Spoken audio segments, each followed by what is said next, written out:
কেইটামান সিদ্ধান্ত মুখ্য সিদ্ধান্ত কেইটা আপোনালোকক জনাব বিচাৰিছো। আপোনালোকে জানে যে আমাৰ মুখ্যমন্ত্ৰী ডাঙৰীয়াই ইতিমধ্যে কৈছিলে যে আমি ইউনিফৰ্ম সিভিল কোডৰ ফালে গৈ আছো। গতিকে ইউনিফৰ্ম সিভিল কোডৰ টুৱাৰ্ডছ জাৰ্নি আজি এটা অত্যন্ত গুৰুত্বপূৰ্ণ সিদ্ধান্ত লোৱা হৈছে যে অসমত Muslim marriage and divorce registration act 1935 যিখন 1935 চনৰ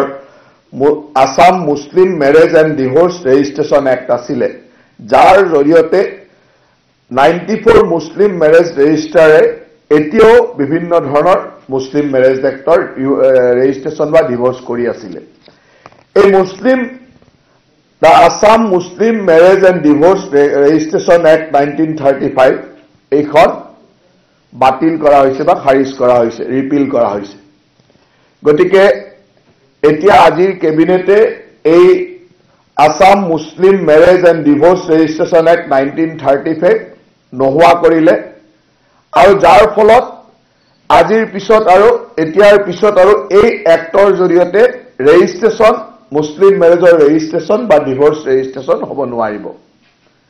কাৰণ আপোনালোকে জানে যে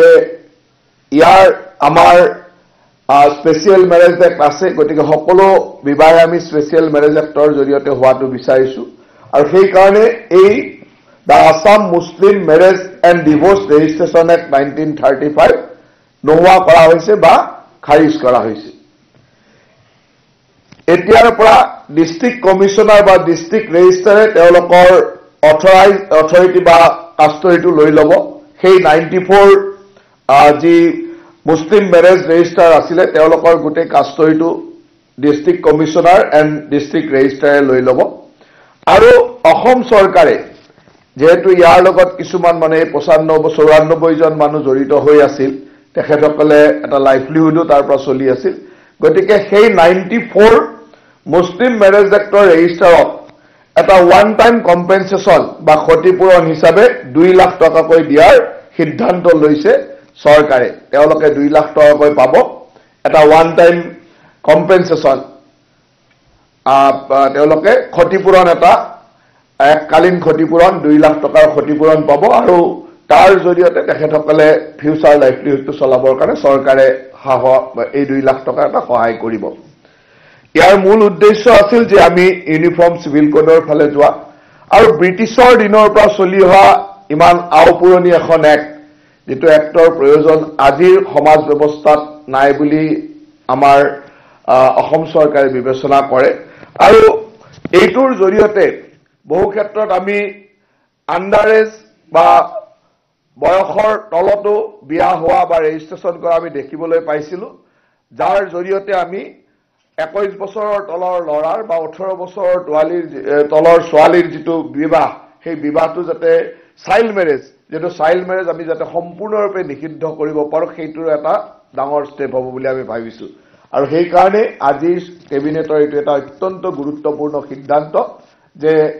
the Assam Muslim marriage and divorce registration act 1935 নোহোৱা কৰা হৈছে বা খাৰিজ কৰা হৈছে। আজিৰ অসম কেবিনেটে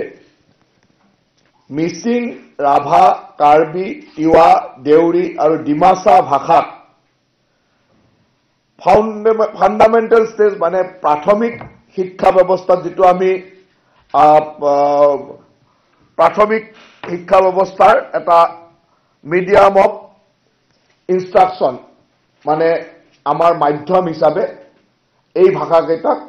লোৱাৰ সিদ্ধান্ত অসম চৰকাৰে লয়। তাৰমানে আজি অসম চৰকাৰে মিচিং, ৰাভা, কাৰ্বি, তিৱা, দেউৰী আৰু ডিমাচা ভাষাত প্ৰাথমিক শিক্ষাৰ, যিটো আমাৰ নতুন এডুকেশ্যন পলিচি মতে ক্লাছ 2 লৈকে পঢ়িব,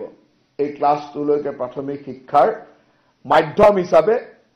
শিক্ষাৰ ভাষাৰ মাধ্যম হিচাপে এইকেইটা ভাষাক লোৱাৰ সিদ্ধান্ত অসম চৰকাৰে লয়। তাৰ ফলত আমাৰ এই জনগোষ্ঠীয় ভাষাসমূহৰ বিকাশ সাধন কৰা বা জনগোষ্ঠীয় ভাষাৰ জৰিয়তে যিটো প্ৰাথমিক শিক্ষা বা মাতৃভাষাৰ জৰিয়তে প্ৰাথমিক শিক্ষাৰ কথা যিটো নতুন এডুকেশ্যন পলিচিত বা নতুন শিক্ষানীতিত কোৱা হৈছিল, এই শিক্ষানীতিৰ কথাটো ইয়াত সুন্দৰভাৱে ফুটি উঠিব আৰু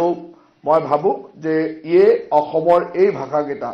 মিচিং ৰাভা কাৰ্বি তিৱা দেউৰী ডিমাছা এই ভাষাবিলাকক পুনৰুজ্জীৱিত কৰাত বা ভাষাসমূহৰ বিকাশৰ ক্ষেত্ৰত ইয়ে সহায়ক হ'ব